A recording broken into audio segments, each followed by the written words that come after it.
मईशत के हवाले से 2022 कैसा रहा? बुरी मईशत, धरने, IMF के साथ डायलॉग, वज़ीर खजाना की तब्दीली। जी ज़ैगम साहब।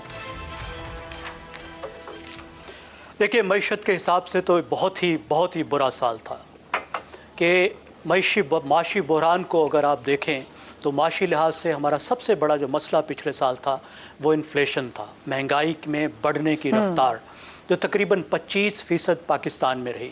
और अगर आप उसके पीछे चले जाएं कि उसकी क्या वजह है, तो उसकी एक बड़ी वजह जो थी वो रुपए की बेकदरी थी, और उसके साथ दूसरी बड़ी वजह जो थी बैनुल अक़वामी कमोडिटी प्राइसेस थी। और फिर आप इनके पीछे जाएं तो जो मेन रीज़न निकल कर आती है वो है पाकिस्तान का करंट अकाउंट डेफिसिट, कि पाकिस्तान से डॉलर बाहर ज़्यादा जाते हैं, अंदर कम आते हैं। हम कमाते कम हैं, खर्च ज़्यादा करते हैं। हमने पिछले माशी साल में कोई $80 बिलियन की इंपोर्ट्स की, $80 बिलियन का माल मंगाया और सिर्फ $30 बिलियन का माल हमने बाहर भेजा। $50 बिलियन का हमारा तिजारती खसारा था। तो ये वो बुनियादी जड़ है। और फिर भी अगर इसके भी पीछे चले जाएं तो फिर आपको नज़र आएगा कि हम प्रोडक्टिविटी पर तवज्जो नहीं दे रहे। हम लोगों को उनको तालीम, सेहत नहीं दे रहे, उनको प्रोडक्टिव नहीं बना रहे, अपनी सनतों को प्रोडक्टिव नहीं बना रहे। हमारी तमाम तवज्जो क्रोनी सेक्टर्स पर हैं जो प्रोडक्टिव नहीं हैं, और उसकी वजह से हम एक बहरान से दूसरे बहरान में आ रहे हैं। और अभी पिछले साल में भी हमें नज़र नहीं आया कि लंबे हिसाब से, लंबी मुद्दत के लिए इन बहरानों को हल करने के लिए कोई इक़दामात किए गए हों। दुरुस्त। शहजाद साहब, आपके लिए माशी तौर पर 2022 मैं समझ तबाहकुन था जी, तबाहकुन था। और मईशत हमारी जिस किस्म की बन गई है, जिस तरह से बना दी गई है, उसके अंदर अब इस पे काबू रखना, कंट्रोल करना इस निज़ाम के बस में नहीं है। अगर आप इस तरह की मईशत चाहते थे, उसको एक निज़ाम भी ऐसा चाहिए था जो काबू कर पाता। वो निज़ाम हमने बनाया नहीं और मईशत को उन कदरों पे उस्तवार कर दिया जो कि काबू से बाहर हो गए। डिफॉल्ट के दहाने पे मुल्क बैठा है। ये डिफॉल्ट हुआ चाहता है, ये कहने की ज़रूरत है और समझने की ज़रूरत है। पता नहीं इससे कैसे निकलेंगे, शायद कुछ मांग तांग के गुजारा कर लें, लेकिन अपने आप को दुरुस्त करना पड़ेगा, मईशत को दुरुस्त करना पड़ेगा और स्ट्रक्चरल मॉडिफिकेशन की ज़रूरत है, चेंजेस की, बहुत मेजर चेंजेस की ज़रूरत है। सोच, हमारे पास वो लीडर क्यों नहीं है जो कि मईशत को समझते हैं, और अगर हैं समझने वाले तो वो दर्द दिल और वो नीयत क्यों नहीं रखते कि इसको दुरुस्त तौर पे इस्तेमाल किया जाए। ये हमारी सबसे बड़ी कमजोरी है। तो मेरा ख्याल है कि मईशत ही हमारा सबसे बड़ा चैलेंज, और दहाने पे तबाही के दहाने पे हम खड़े हुए। ठीक, मईशत की सब बात करें वजाहत साहब, हम तो पिछले 4 साल में करीबन 18 ऑनवर्ड्स 4 वज़ीर खजाना उस दौर में बदले, 2 इनके 8 महीने में बदल गए या 6 महीने में कह लें, बस समझ से बाहर हो गए। वाकई भी शहजाद साहब कह रहे हैं हमारे पास कोई ऐसा बंदा नहीं जो इस मुल्क की मईशत को समझ सके।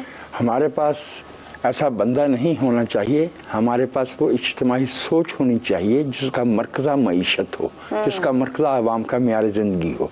आपने 2022 के जो मुआशी अहम निकात पूछे, तो देखिए, एक तो हम FATF से बाहर आए, ग्रे लिस्ट से बहुत बरसों से हम अटके हुए थे उसमें, 2018 के आखिर में चले गए थे। फिर हमारा 1.8 बिलियन का IMF के साथ, और IMF के बारे में हमारे मुल्क में तो गाली बना दिया गया है, लेकिन वो सबसे बिनाइन इंटरेस्ट रेट पे जो है वो कौमों को बेल आउट देता है। शर्त ये होती है कि आप अपनी मईशत को जो है वो कुछ सीधे रास्ते पे, मुआशी रास्ते पे चलाने की कोशिश करें। एक बहुत तकलीफ दे वाक़या हमारे मुल्क में जो हुआ इस बरस में, वो सैलाब था। $30 बिलियन का नुकसान तो हम कहते हैं, लेकिन उस शख्स, उस शहरी, उस माँ, उस बच्चे का जिनके सर से छत उड़ गई, जिनके खेतों में अभी तक पानी खड़ा है, जिनके पास आइंदा फसल बीजने के लिए, बोने के लिए बीज नहीं है, खाद नहीं है। This is a huge setback for a country like Pakistan जैसे मुल्क में। और जो बात मेरे भाई ज़ैगब ने कही कि हमारा डॉलर जो है वो 170 से 235, 30, 40 तक गया है। इसका नतीजा क्या है? इसका ये हो सकता है जो मेरे जैसा आम आदमी जो मईशत को इस तरह नहीं समझता उसे ना पता चले, लेकिन दरअसल हर सेक्टर में हमारी जो इन्वेस्टमेंट है, डिफेंस से लेके हमारी इंडस्ट्री तक जो है वो हमारा नुकसान हो गया है, हमारा बजट सुकड़ गया है। जहां हमें पास 11 अरब डॉलर मौजूद थे वहां हमारे पास 6 या 7 रह गए हैं। ये बहुत इस लिहाज से, लेकिन इसमें उम्मीद ये है कि क्योंकि हम जियो स्ट्रेटेजिकली स्पीकिंग अपना वेटेज खो बैठे हैं, और बड़ा अच्छा लफ्ज़ इस्तेमाल किया जाने वाले आर्मी चीफ साहब ने एक से ज़्यादा दफ़े, जियो इकोनॉमिक्स। हमें जियो इकोनॉमिक्स ही बचा सकती है। उसको आप दिल चाहे तो मिसाके मईशत कह लीजिए, दिल चाहे तो जियो इकोनॉमिक्स कह लीजिए। अनलेस अनटिल हम अपने मुल्क में अपने तवज्जो जो है वो मईशत पे नहीं देते, और भूल जाइए, बिल्कुल बजा फरमा रहे थे शहजाद साहब कि ये जो पॉपुलिस्ट पॉलिटिक्स है ये जहाँ जहाँ आई है इसके साथ फाशिज्म भी आता है, इसके साथ मदनी तबाही भी आती है, इसके साथ सियासी तबाही भी आती है। मईशत पे गौर किया जाए। मईशत हमें प्रैग्मेटिक रखती है। ठीक है जी, पॉपुलिज्म नारे होते हैं। इसार साहब देखिए, जो अभी बात कर रहे थे शहजाद भाई कि हम आ गए हैं तबाही के दहाने पे, और वो सफ़र जो बहुत आहिस्ता आहिस्ता चल रहा था 2022 में उसने खासी तेज़ी से किया। 235 नहीं, मैं जो ओपन मार्केट डॉलर है मेरे ख्याल 270 का मिल रहा है। ये अखबारात और उसकी बात को नहीं मैं कर रहा, मैं तो जो ज़मीनी हक़ाइक़ हैं उसकी बात कर रहा हूँ। फिर आपने बात की कि 4 वज़राए ख़जाना जो हैं वो बदले गए।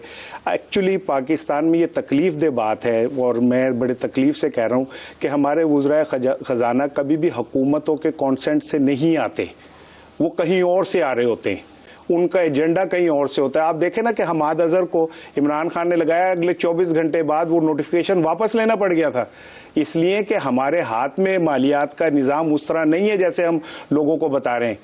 इसहाक डार साहब आके जो नाकाम हुए वो उसकी रीज़न ये है कि वो जिस ख्वाब और जिस ख्याल के अंदर आए थे, ज़मीनी हक़ाइक़ बहुत बदल चुके हैं।